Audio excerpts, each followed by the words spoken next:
하나님을 또 오늘 이 시간 예배했으면 좋겠습니다. 우리 함께 보실 하나님의 말씀 시편 23편입니다.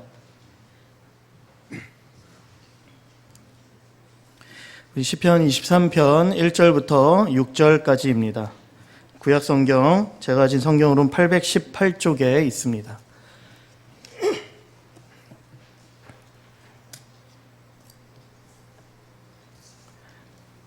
구약성경 시편 23편입니다. 우리 1절부터 6절까지 한 절씩 교독하며 읽겠습니다. 제가 먼저 1절 읽습니다.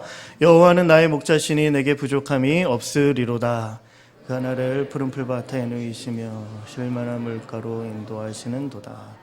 내 영혼을 소생시키시고 자기 이름을 위하여 의의 길로 인도하시는 도다. 사망의 음침한 골짜기로 다닐지라도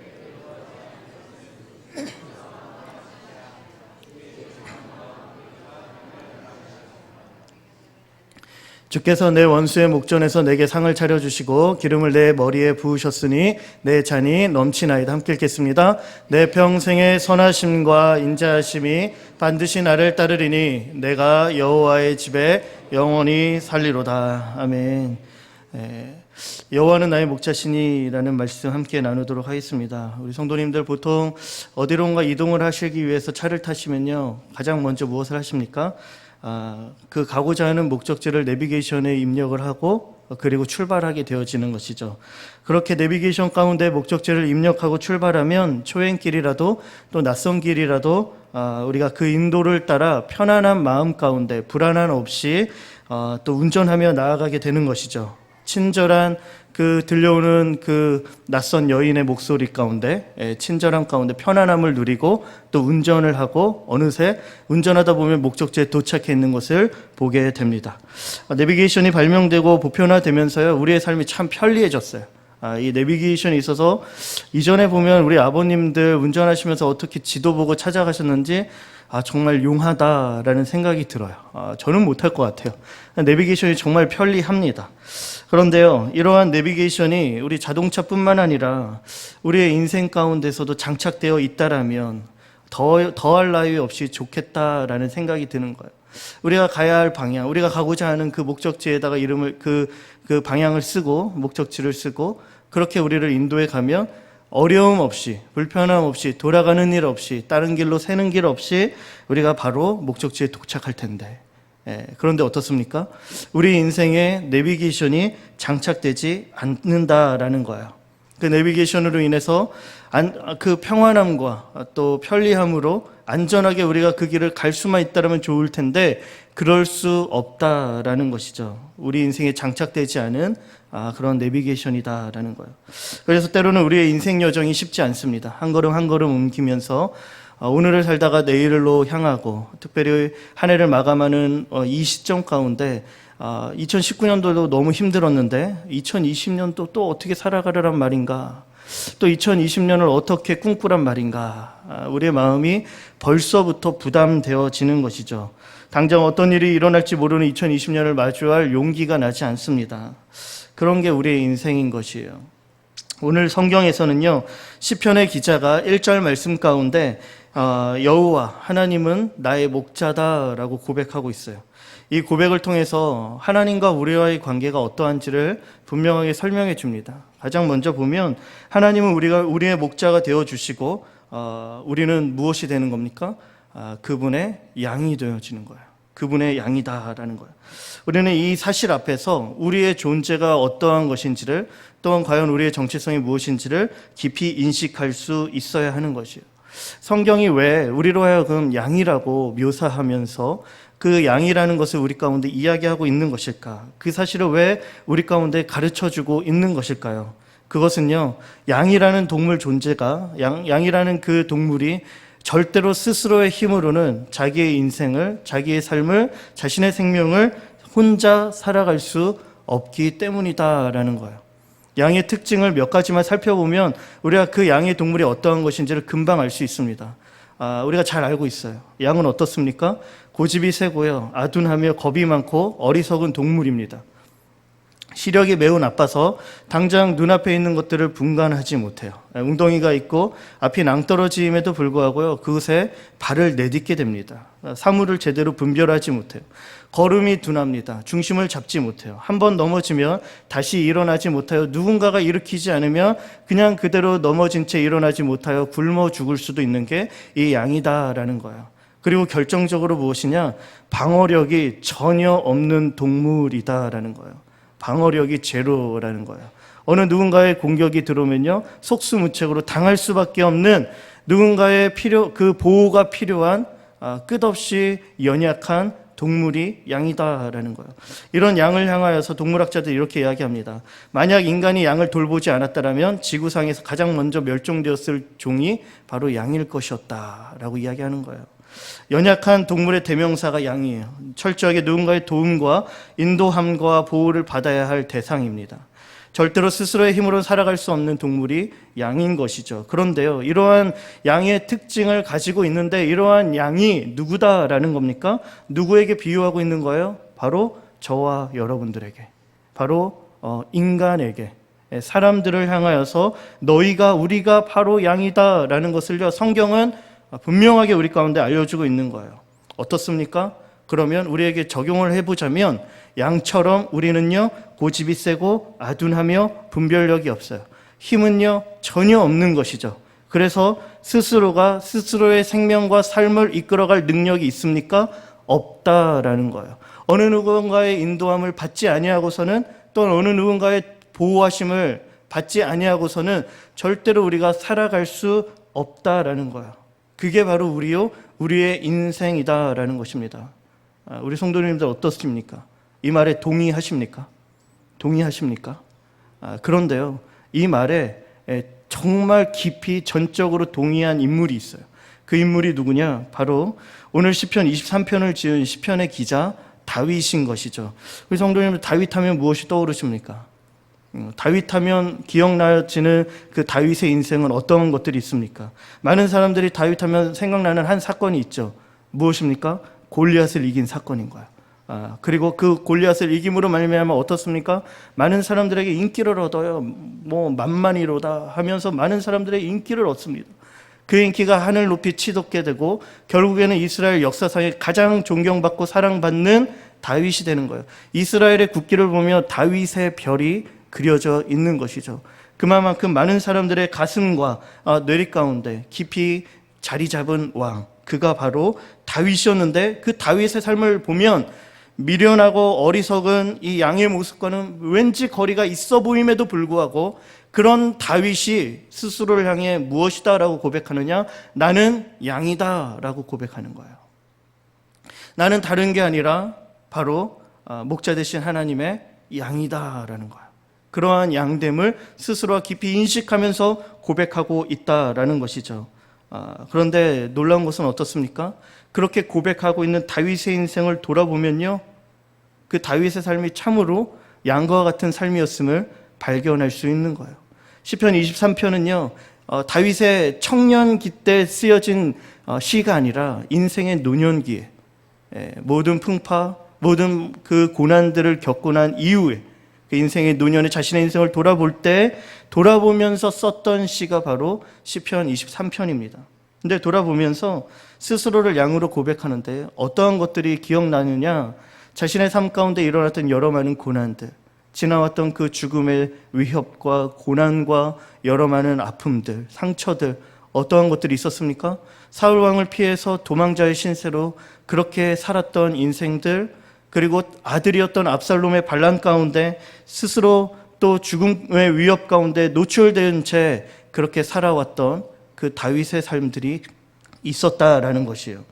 끝없는 전쟁들, 왕권 다툼 가운데 자신의 힘으로는 도무지 살아갈 수 없는, 한치 앞도 내다볼 수 없었던 것이요, 다른 사람의 삶이 아니라 다윗의 삶이었다라는 것이죠.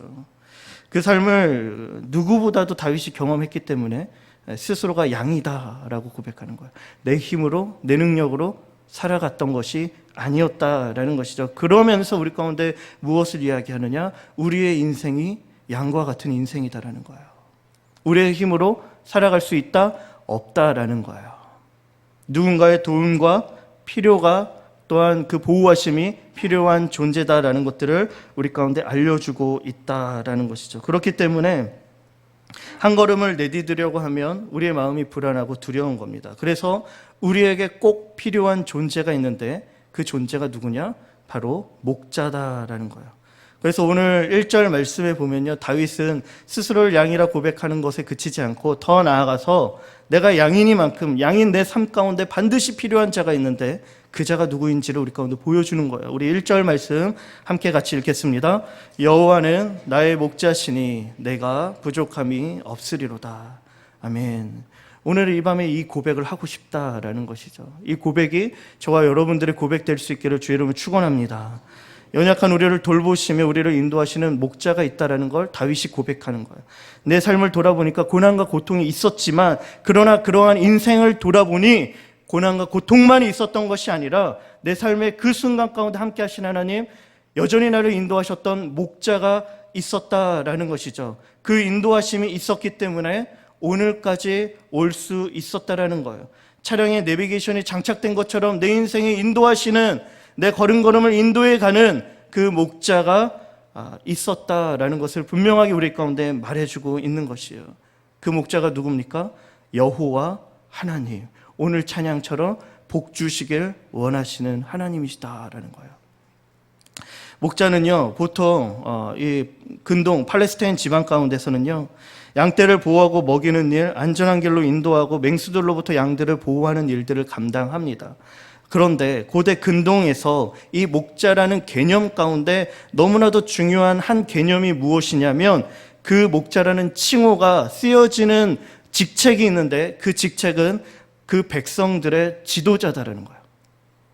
왕이라는 거예요. 그 왕들에게, 지도자들에게 목자라는 이 칭호를 사용했다라는 것입니다. 그렇기에 오늘 다윗이 하고 있는 이 여호와는 나의 목자다라는 고백에 담긴 신앙적 의미가 무엇이냐라면, 오직 여호와 하나님만이 내 삶의 필요를 채우시고 나를 도우시며 보호하시고 인도하시는 분이시다라는 것을요, 믿음으로 선언하고 있다라는 거예요. 다른 누군가가 아니라, 다른 그 무엇이 나를 이끌어가는 것이 아니라 오직 유일하신 하나님만이 나의 모든 길과 걸음을 인도해 갈 수 있다라는 거예요. 그렇기 때문에 그분께만, 그분이 어떤 분이십니까? 나의 왕이시오, 내 삶의 주인이시오, 내 모든 것 되시기 때문에 내가 그분께 내 삶 전부를 위탁한다라는 거예요. 위탁하리만큼 내가 그를 의지하고 신뢰한다라는 거예요. 아무 거리낌 없이 기쁨으로 내 생명을 내어 맡긴다라는 겁니다. 철저하게 하나님을 신뢰하는 거예요. 철저하게 하나님을 의존하는 거예요.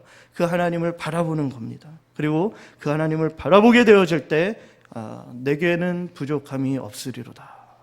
이 고백이 터져나오게 된다라는 것이죠. 우리 성도님들, 양으로 살아가는 우리의 인생 가운데 누가 필요합니까? 목자가 필요합니다. 어떤 목자를 만나느냐에 따라 양들의 운명, 그 인생이 달라지는 거예요. 오늘 이 밤에 다윗이 여호와 하나님을 목자로 고백하며 만났던 것처럼 우리 성도님들 안에도 이 하나님을, 이 여호와 하나님을 나의 목자로 만나고 고백될 수 있기를 주의 이름으로 축원합니다.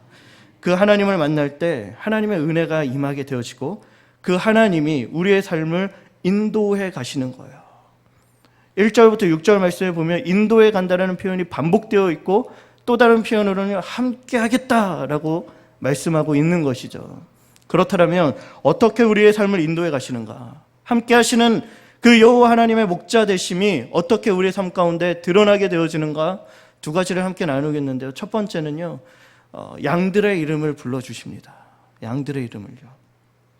오늘 본문의 말씀을 조금 더 이렇게 구약과 신약으로 비교하면서 지금 말씀을 왔다 갔다 할 건데요. 신약의 말씀과 비교할 이 말씀과 신약의 말씀에 비교할 본문이요, 잘 드러난 본문이 요한복음 10장입니다.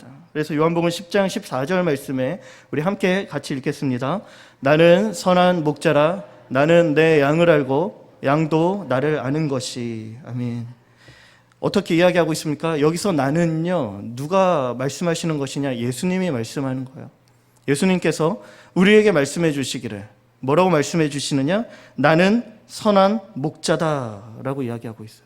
그런데 이 선한 목자 되심에 나타나는 하나의 특징은 무엇이냐면요, 목자와 양들과의 친밀함입니다. 이 친밀함 가운데서는 나타나는 게 무엇이냐면요, 서로를 잘 안다라는 거예요. 말씀처럼 나는 내 양을 안다라는 거예요. 근데 우리 성도님들, 여기서 안다라는 표현은요, 피상적으로 단순히 그냥 겉모습만 보는 그 알매 수준이 아니고, 지식적이고 정보적인 차원의 알미 아니라 그것을 뛰어넘고 인격적인 관계 가운데 친밀한 교제로 말미암아 생겨난 알미다라는 거예요. 그래서 어때요? 이런 표현들 우리들 하죠. 눈만 보도, 눈빛만 봐도 그 마음을 알 수 있다라는 거예요.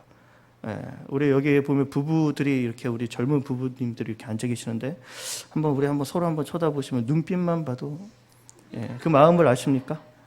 네. 오래 사신 분들, 우리 장로님, 권사님들 부부, 눈빛만 봐도, 표정만 봐도, 이 목소리만 들어도 어떠한 상태인지 아시잖아요. 그렇죠? 동의하시지 않으시죠? 그게 부부입니다. 왜요? 어떻게 그렇게 되는 거예요? 우리 오래 살았기 때문에 그래요. 시간을 오래 보냈기 때문에 그래요. 서로가 인격적인 관계 가운데 친밀한 교제와 관계를 누리며 그러한 시간들이 쌓이면 쌓일수록 우리는 서로를 알아간다라고 이야기하는 거예요. 마음이 통한다라고 이야기하는 것이죠. 머리로만 아는 게 아니라 가슴으로, 마음으로 양들의 형편을 이해할 수 있는데, 이것이 바로 선한 목자 안에 나타나는 특징들이에요. 어떻게 이러한 일들이 일어날 수 있는가? 양들의 목자가 된다라는 거 말씀드렸던 것처럼요, 양들은요 어리석고 미련하고 아둔한, 누군가의 손길이 없이는 살아갈 수 없는 존재, 그렇기 때문에 목자는요 양들을 위해 희생해야 합니다. 헌신해야 합니다. 양들을 향한 그 흘리는 땀방울의 수고와 애정이 없이는요 아무나 목자가 될 수 없다라는 거예요. 그렇기 때문에 조금 더 반대로 얘기하면, 영적인 의미에서 우리 교회 안에도 많은 목자님들 계시지 않습니까? 제가 요새 12월이고 해서요, 청년부 목자들을 거의 점심, 저녁 만나가면서 내년도 2020년 목자가 되자라고 이렇게 권유하고 권면하고 다니는데요, 마음의 부담감을 느끼죠. 왜냐하면요, 목자를 하려면 이러한 수고를 감당해야 되기 때문에 그래요. 그런데 이 수고를 감당하는 시간들이 쌓이면 쌓일수록 어떻게 되는 거냐? 양들을 알게 된다라는 거예요. 양들을 이해하게 된다라는 거예요. 양들이 어떤 것 때문에 힘들어하고 있는지를 잘 안다라는 것이죠. 양들의 아픔, 눈물, 그 상처, 지금 필요한 것이 무엇인지를 너무나도 명확히 아는 자가 누구냐? 목자죠. 왜요? 양들을 위해 수고하기 때문에 그렇습니다. 그러한 것을요, 이사야 40장 11절 말씀에 하나님이 우리를 향하여서 이렇게 이야기하고 계세요. 그는 목자같이 양떼를 먹이시며 어린 양을 그 팔로 모아 품에 안으시며 젖먹이는 암컷들을 온순히 인도하시리로다. 하나님께서는요 여러 차례에 걸쳐 성경적으로 우리를 향하여서 나는 목자요, 너희는 양이다, 내가 목자로서 양떼들을 보살피고 먹인다라고 이야기하십니다. 이러한 목자의 수고를 통해 양과 목자 사이에는요 깊은 친밀함이 생기는 거예요. 친밀함이 생긴 가운데 사랑이 생기고 애정이 생기고 신뢰가 쌓이고, 이제는 목자만이 양을 아는 게 아니라 양들도 목자를 알게 되어지는 거예요. 아, 우리 목자구나, 저 목자 안에 들어가는 게 정말 좋은 것이구나 라는 것들을 알게 된다라는 거예요. 그래서 양들은요 나를 위해 수고하는 목자 통해서 그 생명이 부어진다라는 걸 알고 그 목자 안에 들어가기를 기뻐하는 것이에요. 전적으로 목자를 의지하는 양이 되는 겁니다. 그런데 이러한 관계가 형성되어지면요 어떠한 음성이 들려오느냐? 그것은 바로 목자로부터 양의 이름이 불려지게 되는 거예요. 양의 이름이 불려지는 그 내 이름의 음성이 목자로부터 들려온다라는 것이죠. 요한복음 우리 10장 3절 4절입니다. 우리 함께 같이 읽겠습니다. 문지기는 그를 위하여 문을 열고 양은 그의 음성을 듣나니 그가 자기 양의 이름을 각각 불러 인도하여 내느니라. 자기 양을 다 내놓은 후에 앞서가며 양들이 그의 음성을 아는 고로 따라오되. 요한복음 10장 27절은요 내 양은 내 음성을 들으며 나는 그들을 알며 그들은 나를 따르느니라. 목자가 어떻게 해요? 양의 이름을 불러내요. 이름을 불러요. 그래, 그 이름을 부르면 어떻습니까? 그 이름이요 너무 친숙한 거예요. 그 음성이 따스한 거예요. 그 음성에 그 사랑이, 애정이 담겨 있는 것들을요 느끼게 되는 것이죠. 그래서 그 이름이 내게로 다가오면 그 이름에 따라 목자의 음성을 따라가는 거야. 목자를 따르느니라. 그게 양과 목자의 관계인 것이죠. 우리 예수님께서는요, 저와 여러분들의 이름을 아십니다. 저와 여러분들의 이름을요, 불러주시는 거예요. 그리고 그 이름 불러주시면서 우리를 인도해 가시는 것이죠. 우리를 그저요, 그냥 수많은 무리들 가운데, 등주교회 한 500명이라고 하면 500명 중에 한 명이겠구나 라는 게 아니라 천하보다 소중한 영혼, 그 무엇과도 바꿀 수 없는 가장 소중하고 보배로운 존귀한 사람으로 우리를 여기시면서 이름을 아시고 그 이름을 불러주신다라는 거예요. 이사야 말씀의 43장의 1절 말씀입니다. 우리 함께 같이 읽겠습니다. 야곱아, 너를 창조하신 여호와께서 지금 말씀하시느니라. 이스라엘아, 너를 지으신 이가 말씀하시느니라. 너는 두려워하지 말라. 내가 너를 구속하였고 내가 너를 지명하여 불렀나니 너는 내 것이라. 아멘. 야곱아, 이스라엘아, 이름을 불러주세요. 뭐라고 말씀하십니까? 두려워하지 말아라. 내가 너를 구속하였고 내가 너를 지명하여 불렀나니 너는 내 것이라. 내가 너를 보배롭고 존귀하게 여기면 내가 너를 사랑하였노라. 2절 말씀이 그렇게 이어지고 있는 것이죠. 우리를 향하신 하나님의 이름을 부르시는 목자의 그 마음이 무엇인 줄 아십니까? 우리를 향한 하나님의 사랑인 거예요. 따뜻함이라는 거예요. 애정이라는 거예요. 목자가 양떼들을 위해 수고합니다. 자신의 모든 것들을 희생하는 것이죠. 그러면서 사랑을 품어주시면서 우리의 이름을 불러주시는 거예요. 그리고 그렇게 우리를 이끌어 가시는 것이죠. 성경 말씀 곳곳에 보면요, 많은 영혼들을 예수님께서 만나십니다. 복음서에 보면 수많은 소외된 영혼들, 병든 자들을 만나주시고 치료해 주시죠. 그들의 이름을 불러주십니다. 누가복음에 보면요, 여리고 성에 살고 있는 세리장 키 작은 삭개오야 내려오라. 내가 내 집에 유하여야 하겠다 말씀하시는 거예요. 예수님을 3번씩이나 부인한 자칭 수제자라고 여겼던 베드로의 행에서는 어떻습니까? 요한복음에 보면요, 어떻게 해요? 찾아가십니다. 시몬의 아들 요한아, 내가 나를 사랑하느냐 부르시는 거예요. 그 이름을 부르시는 거죠. 부활후에 무덤 앞에서 울고 있는 여인인 마리아를 향해 마리아야, 또 음행 중에 잡혀있는 여인을 향하여서는요, 여자여라고 불러주시는 것이죠. 우리의 이름을 불러주시는 거예요. 그 이름을 불러주시면서 어떻습니까? 그 이름을 부르신다라는 것은요, 우리 안에 있는 우리의 양의 문제, 아픔, 눈물, 고통, 내 안에 있는 그 누구도 어찌할 수 없는 그 문제들을요, 아신다라는 거예요. 그리고 그 문제들로부터 생명의 기로, 양으로 생명을 얻게 하고 더 풍성히 얻게 하기 위해 그 이름을 부르시며 인도해 가신다라는 거예요. 우리의 내면의 문제를 아십니다. 우리의 상처를, 눈물을 아시는 거야. 내가 다 알고 있다라고, 내가 너를 회복시키길 원한다라고. 그러한 주님의 사랑이 이 부르시는 목자의 음성 가운데 담겨져 있다라는 거예요. 그렇게 또한 저와 여러분들의 이름을 부르시는 줄 믿습니다. 그 이름을, 그 음성을 우리가 들으며 한 걸음 한 걸음의 그 인도함을 받아 살아갈 수 있어야 한다라는 거예요. 제가 이제 목회 사역을 하면서요, 젊은 목사지만요, 여러 가지 이제 신방 사역을 감당합니다. 청년 사역을 하지만 교구 사역도 같이 하고 있기 때문에 우리 교구 장년부 어르신들, 또 우리 성도님들의 여러 가지 상황들, 또 집에도 찾아가게 되어지고요, 또 여러 가지 사역과 신방을 하게 되어져요. 그런데 특별히 신방을 할 때 병원에 계신 분들, 우리 환우 신방들을 할 때가 많이 있어요. 병상에 누워 계신 성도님들을요, 많이 만날 때가 있어요. 임종 직전에, 죽기 직전에 복음을 전하고 예수 그리스도를 영접하게 되어지는 일들이 있어요. 그런데 그곳에 갔을 때 어떻게 합니까? 기도하게 되어지는 거죠. 마음을 다하여 힘을 다하여 믿음으로 하나님 앞에 맡기며 기도하는 것이죠.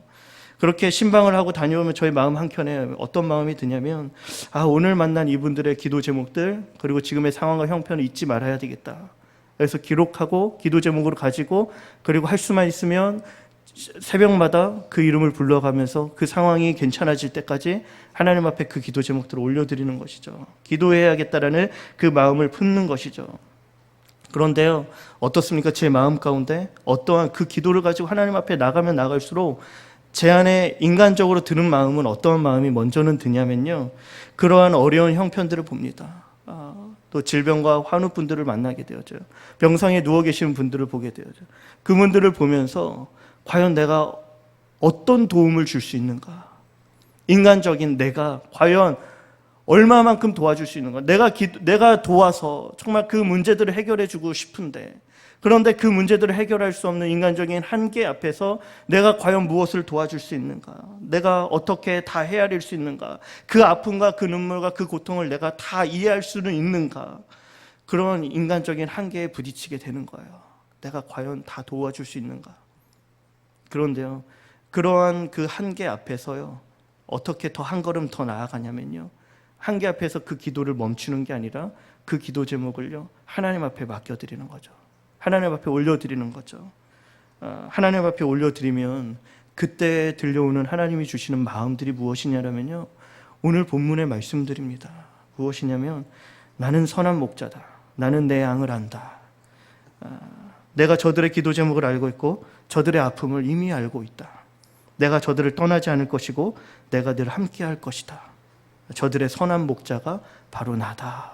라는 그런 마음들을 주신다는 거. 내가 선한 목자가 되려고 안간힘을 쓰고 노력하는 것이 아니라 진짜 선한 목자 대신 여호와 하나님 앞에 우리 성도님들의 기도 제목들을 올려드려야 되겠다. 맡겨드려야 되겠다. 하나님이 직접 그 삶에 개입하셔서 하나님의 놀라운 은혜와 능력들이, 하나님의 선하심과 인자하심이 우리 성도님들에게 흘러갈 수 있도록 맡겨드리고 올려드려야 되겠다 라는 그런 마음들이 든다는 거예요. 하나님의 이 음성이요, 저에게뿐만 아니라 우리 성도님들에게도 위로가 되고 힘이 되겠구나. 그러면서 무슨 마음이 드냐면, 우리 등주교회 성도님들이, 우리 교회 성도님들은 목자 없어 방황하며 유리하며 고생하고 기진하는 그러한 목자 없는 양들이 아니구나. 할렐루야. 선한 목자, 예수님께서, 하나님께서 우리 성도님들을 한 명 한 명 붙들고 계시구나 라는 그런 마음이 든다라는 것이죠. 나는 내 양을 안다 말씀해 주시면서요, 저와 여러분들의 이름을 불러주시는 거예요. 우리의 아픔과 눈물과 마음의 상처들 주님이 아시는 줄 믿습니다.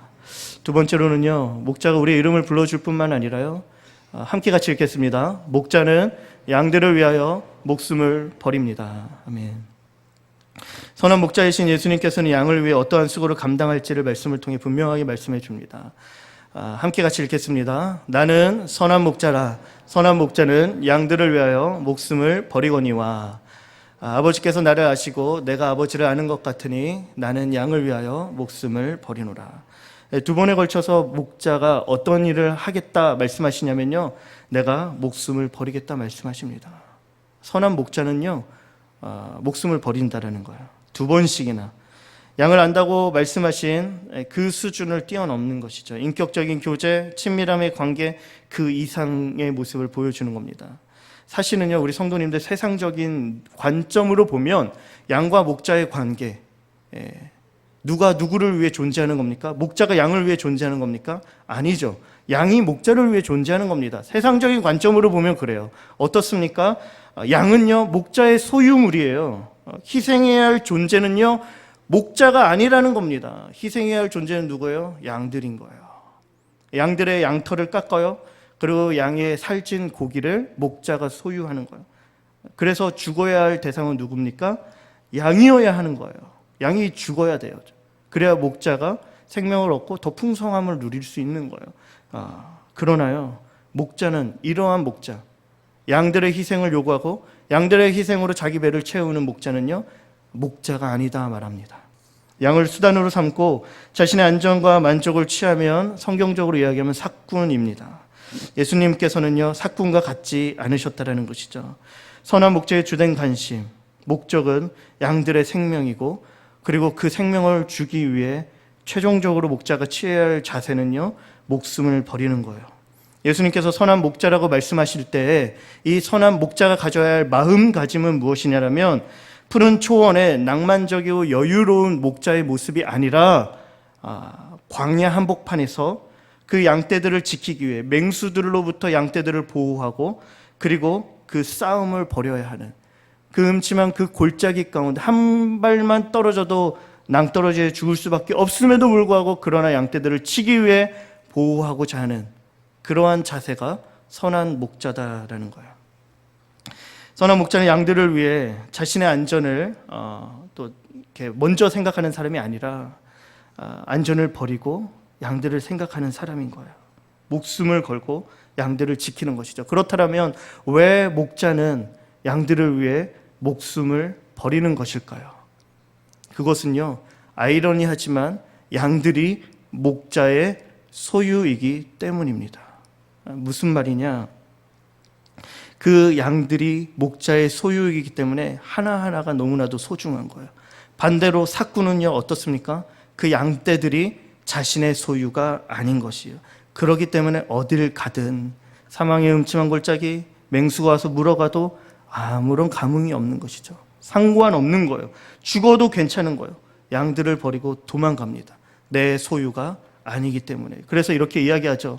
삭구는 목자가 아니요 양도 제 양이 아니라. 내 양이 아니기에 삭군인 것이죠. 내 양이면 그 양들을 위해 목숨을 버리는 거예요. 목자는 내 보살핌 아래, 인도함 아래 양떼들이 생명을 얻고 풍성히 얻는 것을 즐겨하고 기뻐한다라는 거야. 에이든 토저가 쓴 하나님은 누구신가 라는 책에 하나님의 성품에 대해서 설명한 한 구절이요, 제가 이걸 이렇게 잊지 못하는데 이렇게 하나님께서는 기뻐하신답니다. 뭐라고 말씀하시느냐? 하나님의 선하신 성품의 가장 큰 특징은 하나님은 자신의 백성의 기쁨을 행복으로 여긴다라는 거예요. 누가 기뻐할 때? 양들이 기뻐할 때, 우리가 행복할 때, 그것이 하나님의 가장 큰 행복이요 기쁨이요. 그렇기 때문에 그 기쁨을 주기 위해 기꺼이 헌신하고 기꺼이 스스로의 목숨을 버린다라는 거예요. 그래서 하신 사건이 무엇입니까? 우리 베드로전서 이렇게 2장 말씀인데 우리 함께 같이 읽겠습니다. 친히 나무에 달려 그 몸으로 우리 죄를 담당하셨으니 이는 우리로 죄에 대하여 죽고 의에 대하여 살게 하려 하심이라. 그가 채찍에 맞음으로 너희는 나음을 얻었나니 너희가 전에는 양과 같이 길을 잃었더니 이제는 너희 영혼의 목자와 감독 되신 이에게 돌아왔느니라. 아멘. 우리에게 진정한 생명을 주시기 위해서 어떠한 일을 하셨습니까? 스스로 죽음의 길을 선택한 거야. 나무에 달리신 이 십자가를 짊어지신 것이죠. 이로 말미암아 죄에 대하여 죽고 의에 대하여 삶으로 목자 되신 이에게 우리가 돌아올 길을 열어놓으셨다라는 거예요. 이러한 것들을 이루심으로 말미암아 사망 권세를 깨뜨리심으로 말미암아 그 권세 아래 놓여있는 양된 우리가 자유케 되어지고 생명을 얻고 다시금 하나님께로 돌아오는 것들을 봄으로 말미암아 목자는 기뻐했고 그 기쁨을 바라보며 앞에 놓여진 이 십자가를요 기꺼이 짊어지셨다라는 거예요. 그렇게 그 짊어지신 주님은요 어떻습니까? 그 권세, 스스로 목숨을 버릴 권세와 함께 그 목숨을 다시 취할 권세를 가지고 부활하셨고 부활하심으로 우리에게 영원한 생명을 주셨다라는 것이에요. 우리 성도님들, 우리가 이 목자로 말미암아 죄와 사망의 법에서 자유함을 누릴 수 있었고 사망의 음침한 골짜기에서도요 우리가 해를 두려워하지 않는 이유는요 이 사망 권세를 이기신 예수님께서 저와 여러분과 함께 하시기 때문이다라는 거예요. 그렇기 때문에 우리를 위하여 목숨을 버리신 이 예수 그리스도, 그가 우리 가운데 행하신 십자가를 날마다 바라보면서 우리가 그 인도하심을 따라갈 때 진정한 생명과 또 하나님 주시는 은혜를 경험하게 된다라는 것이에요.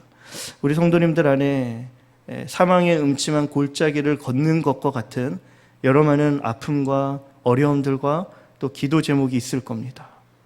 그러한 기도 제목들을 가지고 하나님 앞에 나아가야 되는 거예요. 목자를 찾아야 되는 거예요. 우리의 이름을 부르시는 하나님, 그리고 우리를 위해 심지어 목숨을 버리신 그 목자에게 우리의 문제를 맡겨드릴 때 우리 안에 어떠한 일들이 일어납니까? 우리가 다시 생명을 얻고 자유함을 누리고 회복될 수 있다라는 거예요. 그리고 오늘 시편의 기자가 고백했던 것처럼 우리 마지막으로 함께 같이 고백하겠는데요. 1절과 6절 함께 읽겠습니다. 여호와는 나의 목자시니 내게 부족함이 없으리로다. 내 평생의 선하심과 인자하심이 반드시 나를 따르리니 내가 여호와의 집에 영원히 살리로다. 이러한 놀라운 은혜가 목자와 함께 걷는 저와 여러분들에게 임하게 되기를 주의 이름으로 축원합니다. 우리 찬양팀 나와주시고요. 말씀을 기억하면서 함께 찬양하고 기도할 텐데요. 우리 나를 지으신 주님 함께 찬송하도록 하겠습니다.